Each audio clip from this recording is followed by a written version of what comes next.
Je pense que pour parler de négrophobie, il faut déjà penser au sentiment de... Il faut penser déjà au sentiment de haine. La haine. La haine n'est pas un sentiment propre aux Africains ni aux Noirs, mais la haine est un sentiment déjà, je dirais, humain.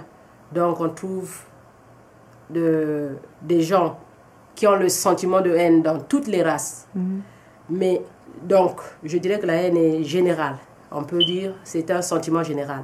Mais la haine devient quelque chose qui interpelle quand ça touche une communauté ou bien une race bien spécifique.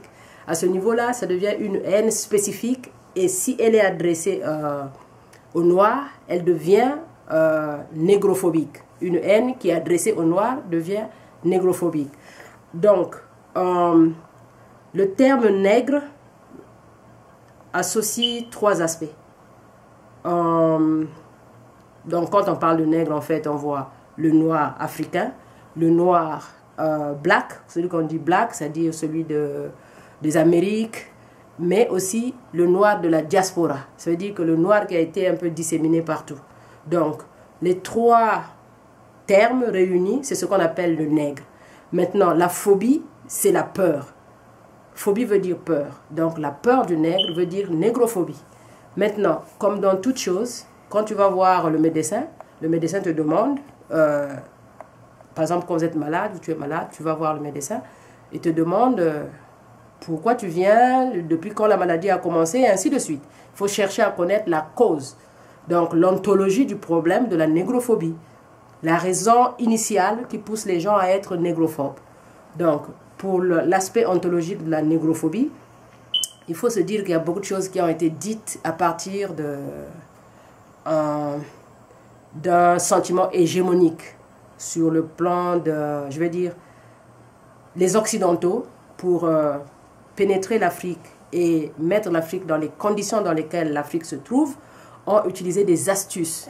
Et ces astuces sont parties, ont utilisé tous les sens possibles. Je veux dire, ça a été des armes qui ont utilisé toutes sortes de boulettes, de cartouches pour atteindre leur fin.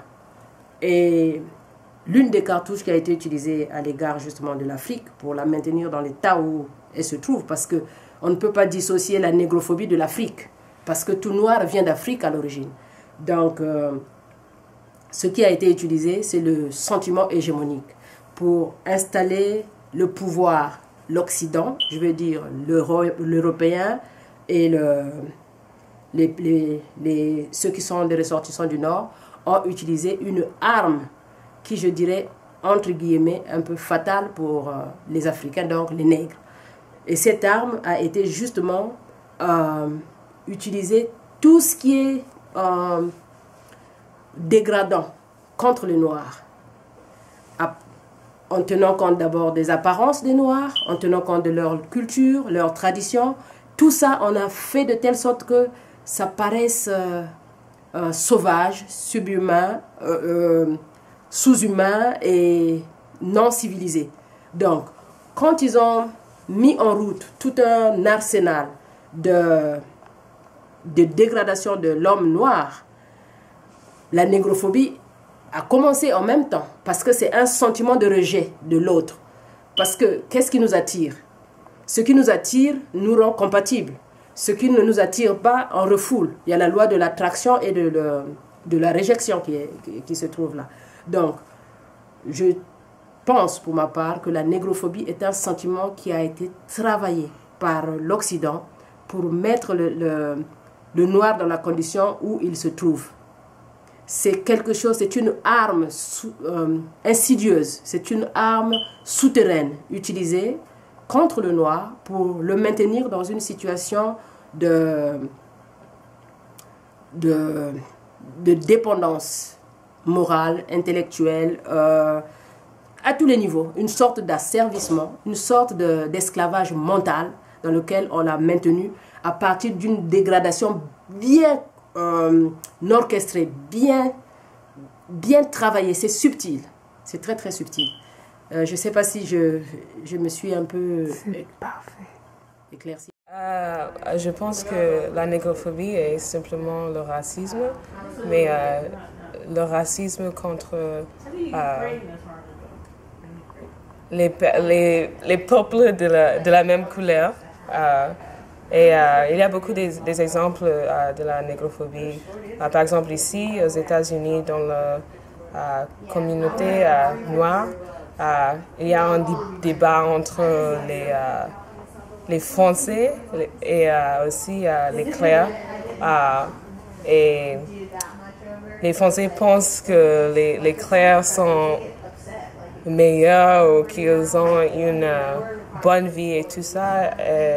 Donc, ça a créé de la tension entre les deux types de Noirs.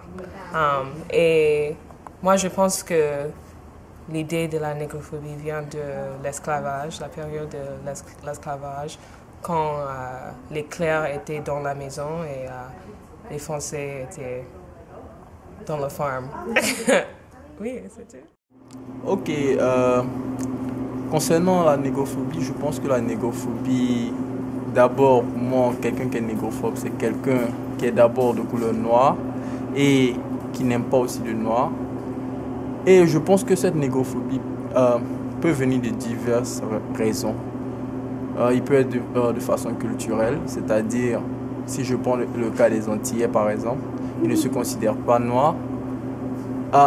Ils se considèrent des Noirs, mais ils ne se considèrent pas des Africains. Donc, souvent, le traité d'Africain, c'est comme une injure pour eux. Et je peux considérer ça comme de la négrophobie. Aussi, si je prends aussi le cas des Américains aussi, des Américains noirs qui se considèrent pas aussi, qui se considèrent différents aussi entre eux, par exemple, entre les light skin, les black skin, les brown skin. Eux tous, ils sont d'origine noire, mais ils ne se considèrent pas. Ils se considèrent différents des autres. Et pour moi, c'est ça. L'origine de la négrophobie, je pense que ça vient... je pense que ça vient d'abord de la déportation des Noirs. Parce que quand il y a eu la traite des Noirs, la traite négrière, je pense, et je me rappelle bien que ils venaient de différents horizons, donc ne parlant pas la même langue, venant de cultures différentes. Donc je pense que depuis la cale du bateau où ils étaient tous ensemble, cette négrophobie a commencé. La négrophobie. La négrophobie, pour moi, c'est une crainte injustifiable de tout ce qui est noir, des gens noirs, de leur culture, d'où ils viennent, de leur origine et de leur façon d'être. D'où vient la négrophobie? Bon, pour moi, la négrophobie vient plutôt de l'ignorance. Quand quelqu'un ne sait pas, il craint facilement ce qu'il ne connaît pas. Et il entend des histoires, il entend des rumeurs à propos de ce qui est la négrophobie et il adopte ça comme sa culture lui-même. Et donc, beaucoup de gens souffrent de la négrophobie, malheureusement, mais je pense qu'eux-mêmes ne savent pas d'où vient la négrophobie et la raison pour laquelle ils craignent les Noirs et leur culture. Le sens de l'autre question que tu as eu à soulever, est-ce que ce sentiment est fini? Je dis non. Ce sentiment ne peut pas finir parce que les raisons qui ont conduit à ce sentiment n'ont pas été déconstruites, ni intentionnellement, ni publiquement. Parce que quand on a créé une situation, comme je parlais de l'approche ontologique, c'est-à-dire on cherche à comprendre la nature du microbe qui nous affecte. Mais dans la nature du microbe qui nous affecte, une fois qu'on a connu la nature du microbe qui nous affecte, la deuxième phase devient l'approche épistémologique du problème. Dans l'approche épistémologique du problème, c'est comment sortir de cette issue-là, comment sortir de ce problème. Et ça ne se pose pas comme question publiquement. Donc, les stéréotypes qui ont conduit à la dégradation du noir et à la peur du noir, qui a été codifié, le noir qui a été codifié comme voleur, comme vaurien, paresseux, idiot, arriéré, tous les stéréotypes n'ont pas été déconstruits. Rien n'a été déconstruit. Jusqu'à aujourd'hui, ça continue. Donc, comment peut-on parler de disparition de la négrophobie si les raisons qui ont conduit à la négrophobie n'ont pas été déconstruites? C'est pas possible. Donc, ce serait vraiment se moquer un peu de nous-mêmes, surtout nous, Africains, noirs, je vais dire négros, que de penser que ça va partir tout seul. Non, nous devons faire un effort pour déconstruire chaque segment de, je vais dire, des artifices utilisés pour attiser la négrophobie. On est obligé. Donc aujourd'hui, ça continue, même si on a l'illusion que les choses ont changé, parce qu'on a, pour une fois dans l'histoire d'un pays aussi grand que l'Amérique, on a un président noir et une first lady noire. Et les gens peuvent avoir une illusion vraiment sur les apparences que les choses ont changé. Mais c'est juste une illusion. Ça, c'est vraiment, je veux dire, la partie émergée de l'iceberg, sachant que le plus gros est encore enfoui, quoi. Et pour ma part, c'est un bon départ, parce qu'au moins, on est en train de démontrer que le noir est capable de travailler dans tous les segments de participer à tous les segments de la vie sociale et être aussi capable que qui que ce soit. Donc, ce qu'il faut, ben, c'est avoir des débats très, très ouverts pour traiter du problème de la négrophobie qui en soi cache le racisme. Parce que c'est une réalité. Tu ne peux pas être négrophobe et ne pas cacher un fond de racisme ou ne pas être ouvertement raciste. C'est juste incompatible.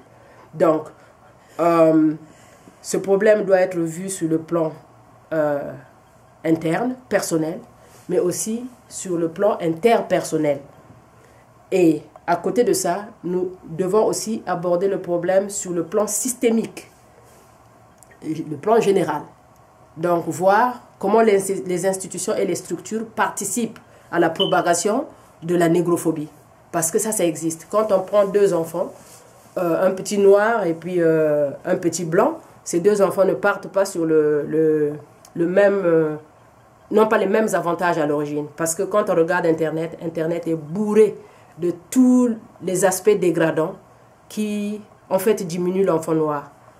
Il n'y a rien parce que publiquement, rien n'a été déconstruit. Donc, l'enfant blanc va avec un avantage de supériorité sur le plan de l'image. Je veux dire qu'il y a un grand déficit d'image. Il y a un problème de déficit d'image. Et ça, c'est quelque chose qu'il faut fixer.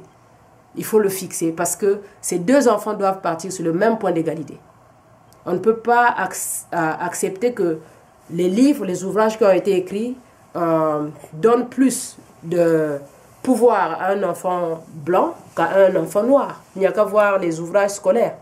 Hein? Ce n'est pas ridicule de voir un petit enfant noir avoir une poupée blanche. Pourquoi cet enfant noir n'aurait pas la poupée noire qui lui montre ses propres origines, ses propres valeurs? Pourquoi pas?